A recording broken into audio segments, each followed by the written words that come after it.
Hey, and welcome back to Building with the Boys. We now have issue 2 of Hachette's build, the iconic Ford Falcon XB GT. So we have got a very long road to go on our Interceptor here, but to get rolling, we have got our first wheel.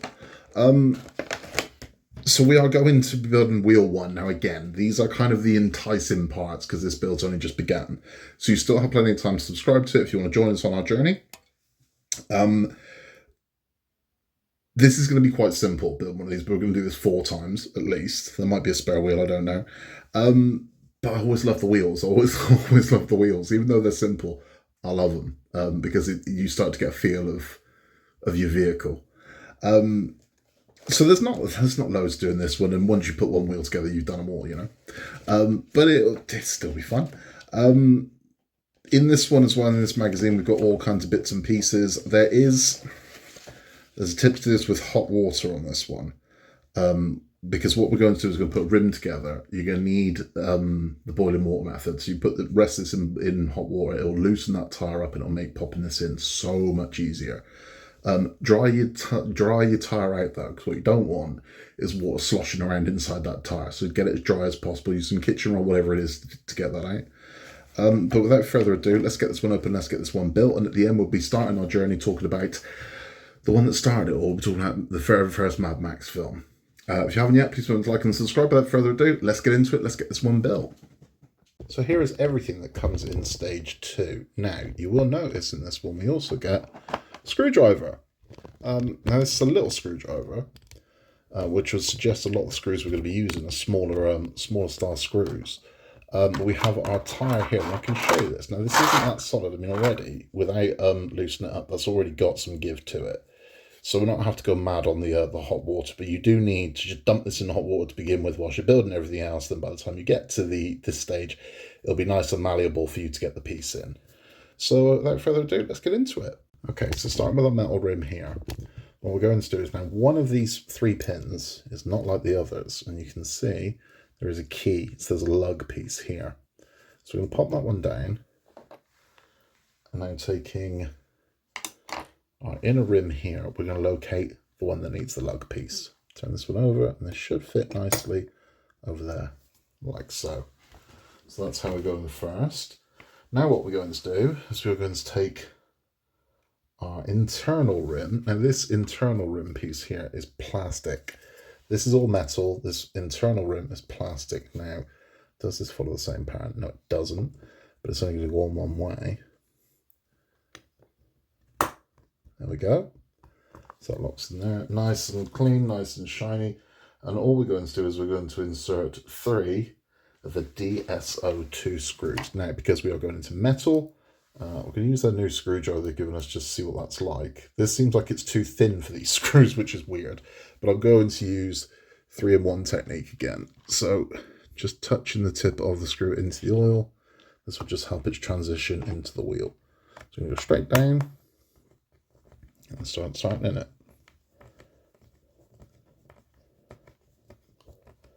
Now, whilst we're doing this, I've got my wheel in some hot water, but it is not in my room. And the reason why, and I don't mind telling you this, the last time I did this, I managed to knock the thing over. Get water bloody everywhere. So I vowed never to do it again. I will soften tires in the bathroom. That's where this is happening at the moment, because my build room is upstairs and I'm next to the bathroom. So right now my tire is in there getting softened as we're doing this bit. Now this is happening a lot quicker than I thought it was going to. So I'm hoping that my wheel will be, my tire will be malleable when we get to that part. Should be.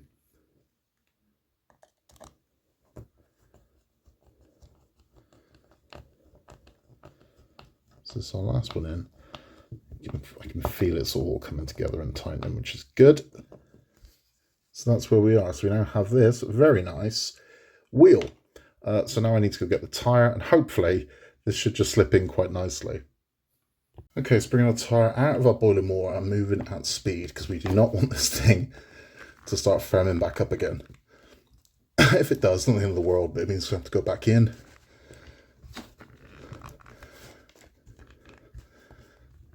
Oh, wow.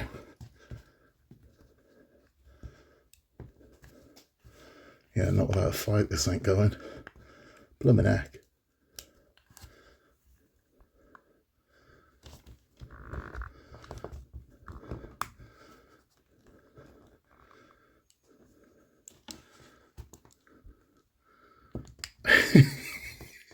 This is a fight, man.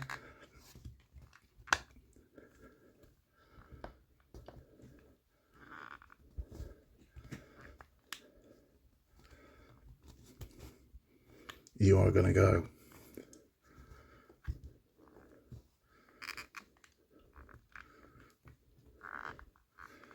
Bloomin' heck. Yeah, I'm going to have to soften this up a bit more because it ain't going.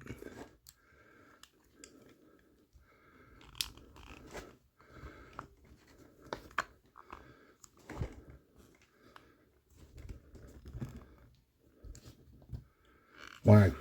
Soften it again. So we got our wheel out of our boiling water tyre, and we've got to move at speed because we do not want this thing to start firming back up. Okay.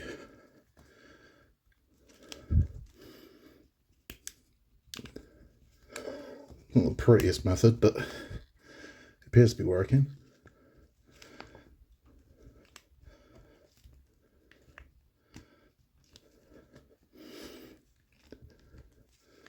Come on. Get over there.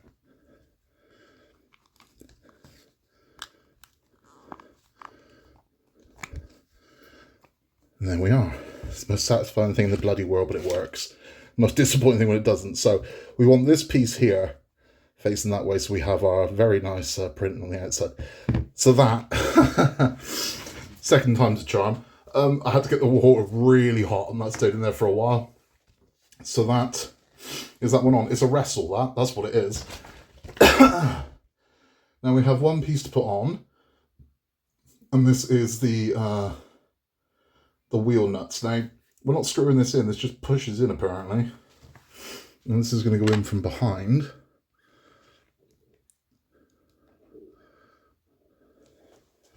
Like so. Okay, you'll line this up one of these holes. This is going to push through. There we go. So it pushes right through like that. Push it all the way down. Eventually when this is screwed on, that'll hold it in place.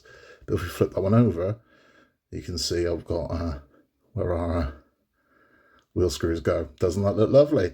So there we are. There is our first wheel of our Interceptor. We're going to let that firm up, and that's all going to sit nice and tight. But that is all there is to do in stage 2. Let's have a chat. So that's that one complete. Now, it looks beautiful, but that was a bugger. I mean, honestly, of all these, I've done dozens of these wheels before. That's the toughest one I've ever had to get on. The Route Masters went on a lot bloody easier than that. So that was a bit of a sod. I'm not going to lie to you. That was a bit of a bugger.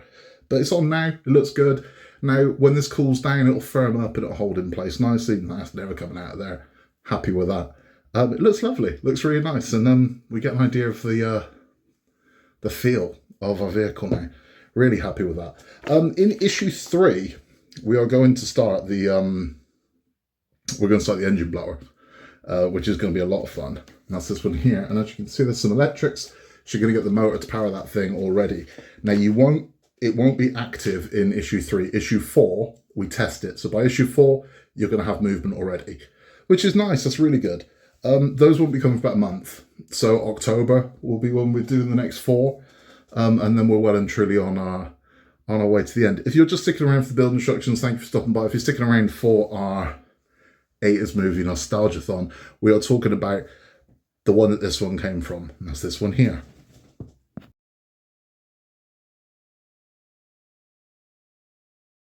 That's the original 1979 Mad Max. It's an amazing film. If you've never seen Mad Max, put that right. Now, if you're like, I've seen Mad Max, and what you mean is you've seen Mad Max 2, or you've seen Beyond Thunderdome, or you've seen Fury Road, you need to see Mad Max.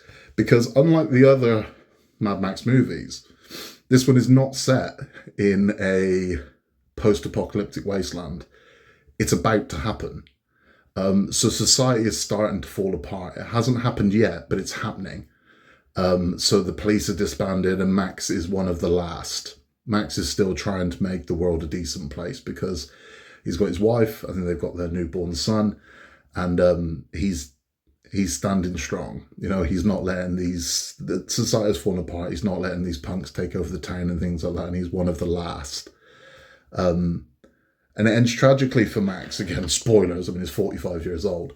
It ends tragically for Max. The local gang that started to terrorize and drive the police out and take over, kill Max's wife and child, causing Max to break mentally.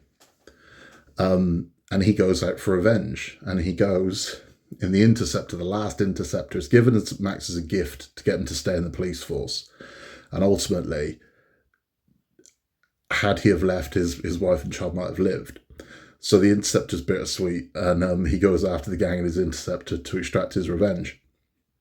And he really does.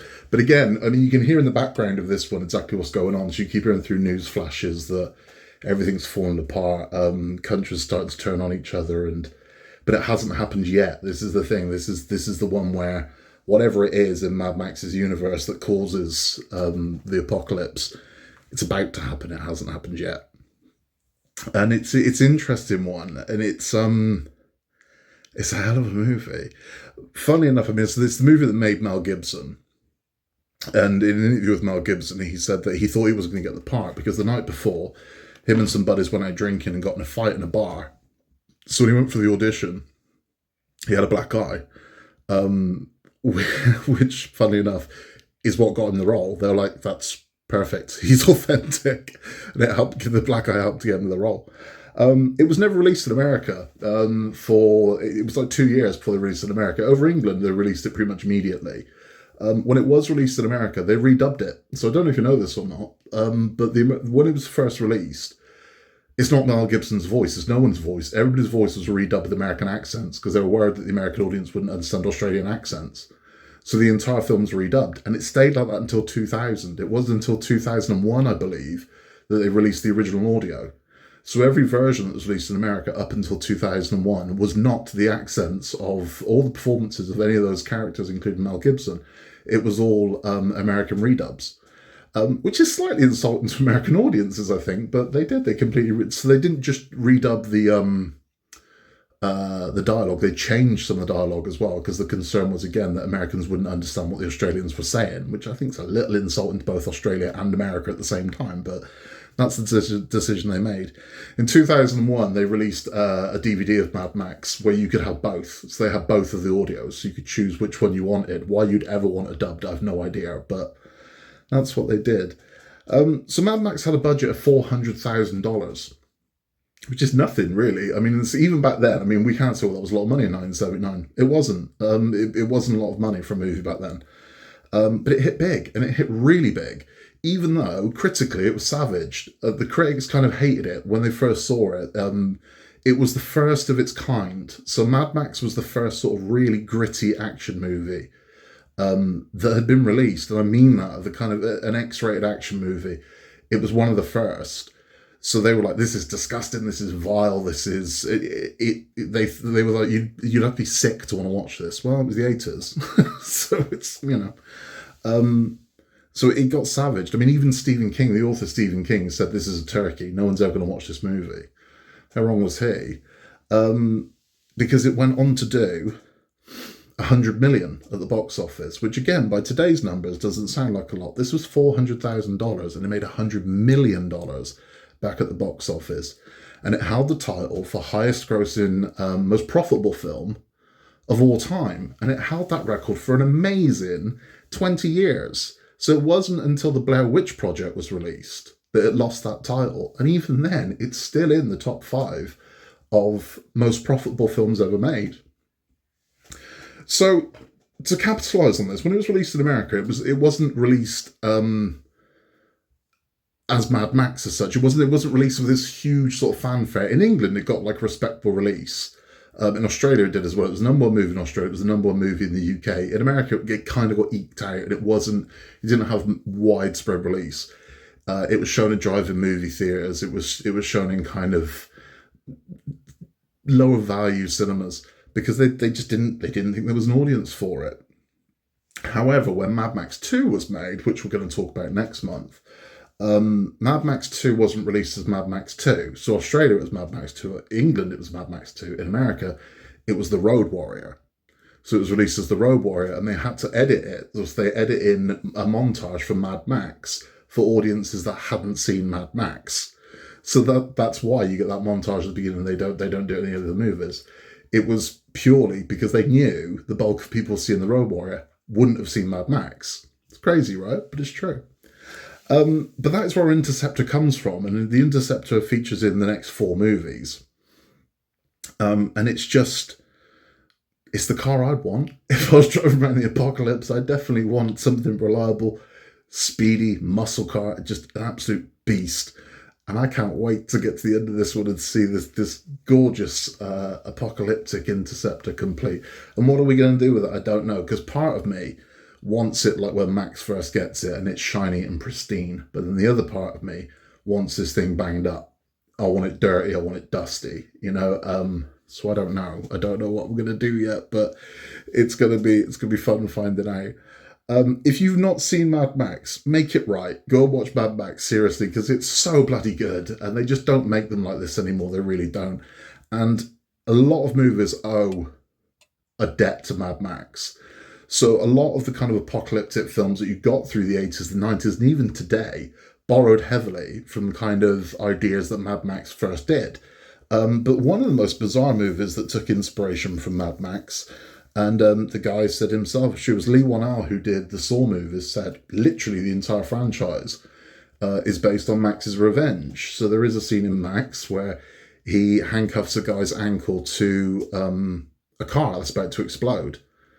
And he tosses him a hacksaw and he says, you can cut through the chain in 10 minutes. You can cut through your ankle in 10 seconds. Car's going to blow up in 3 minutes. Choice is yours. So the guy's got to cut his own ankle off to get away from the car that's going to blow up. And that's where the idea for Saw came from, believe it or not. It's a hell of a movie. Check it out. Mad Max is so bloody good. We will be back next month with the next 4 of the iconic Ford Falcon, where we're going to be building the turbo and the blower. We're motorising that. I don't know what comes in 5 and 6, but we'll find out. We will be talking about more action films, a different one in every episode, and I guarantee at least one Australian movie in every month pack that we do. So there will definitely be one Australian movie, there will definitely be a sci-fi movie, and there will definitely be at least 2 action movies. But it's going to be fun. We'll go through our nostalgia trip together.